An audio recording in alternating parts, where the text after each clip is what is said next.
Here's a sizzling recipe from Fiesta Foods.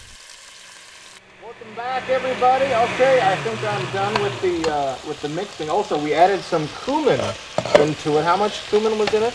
It's a half a teaspoon. Okay, we forgot about that. Again, Fiesta Foods sizzling recipes. Veronica Avila. I am Jason Valentine, and we're making spare ribs with green salsa. Or ribs and green salsa. Okay, yes. excellent. So one thing I want to mention is, I love the seasoning.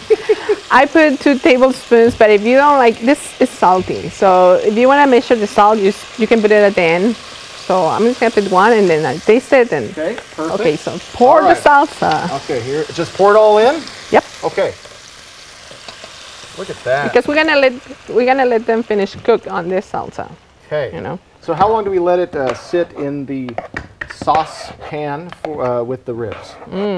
For 35 minutes. 35 minutes. Yes. Okay, so quite a bit. In high, medium high. Okay. Medium high. Okay. You see how green it looks? Look at Here, this. let's It's pick it up. beautiful. It is a beautiful verde.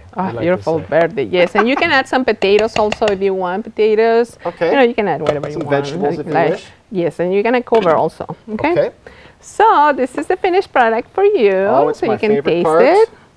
Here's your fork. And again, for these recipes, go to CapTV or KBTV.com and go to sizzling recipes, of course, the recipe box. And you can go to fiestafoodssupermarkets.com. Okay, let's give it a shot here. Small bites, so. Yeah, television bite. The meat is completely cooked through. It is delicious, Veronica. And really She good. is you just are a magician with the food. Yes. Thank you for joining us. We'll see you next Wednesday, of course, on Fiesta Foods Sizzling Recipes.